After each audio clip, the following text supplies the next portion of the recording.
They threw 12,000 tons of orange peels in a forest. 16 years later, they returned to see the results. Daniel Jansen and Winnie Hallwakes had graduated from a reputed university and wished to focus their career on protecting the environment.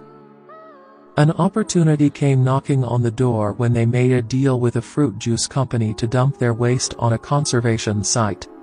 At first, it seemed bizarre and irresponsible, but 16 years later, when a team went to check the site, they were stunned. A conservation site is meant to protect the environment and all the living things that thrive inside it. However, when two ecologist men decided to let a company dump their waste inside the area, many voices rose against it. But by that time, the fruit juice industry had already dumped 12,000 tons of orange peels and pulps. 16 years later, when a team of experts went to see the site, their jaws dropped.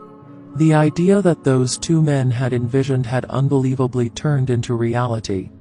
Reportedly, the story took place back in 1995, when a fruit juice company named Del Oro had set up its factory near the conservation area.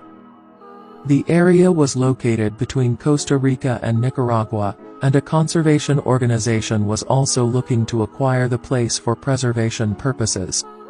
Two ecologists named Daniel Jansen and Winnie Hallwakes worked in that same organization.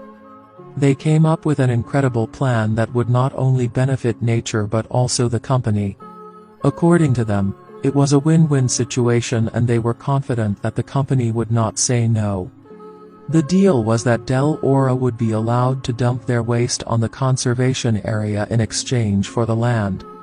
However, the contract wasn't simple. There were certain terms and conditions that the company had to keep in mind. The first one was that only agricultural waste such as orange peels and pulps would only be allowed to be dumped. Second, no kinds of chemicals or pesticides would be used on their crops. Third, the pulps would be washed off with limonene oil. And finally, they could only dump in an area assigned to them. Apparently, the part of the conservation site that was given to the company was previously used for cattle grazing, and also the quality of the soil was poor.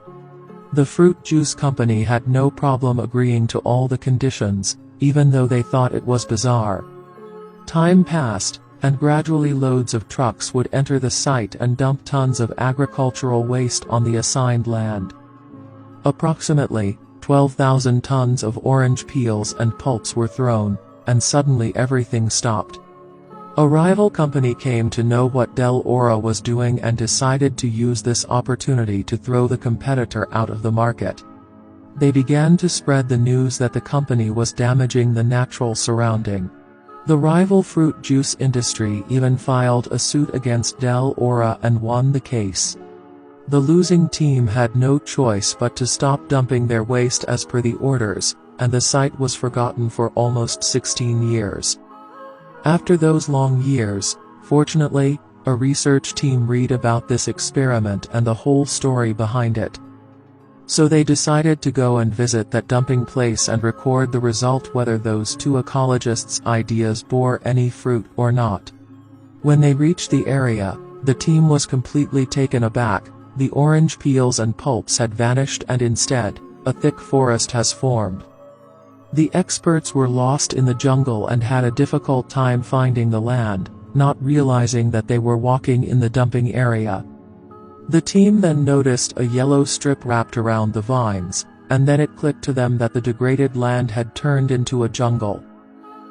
All thanks to Daniel Jansen and Winnie Hallwakes, who thought of such a brilliant idea.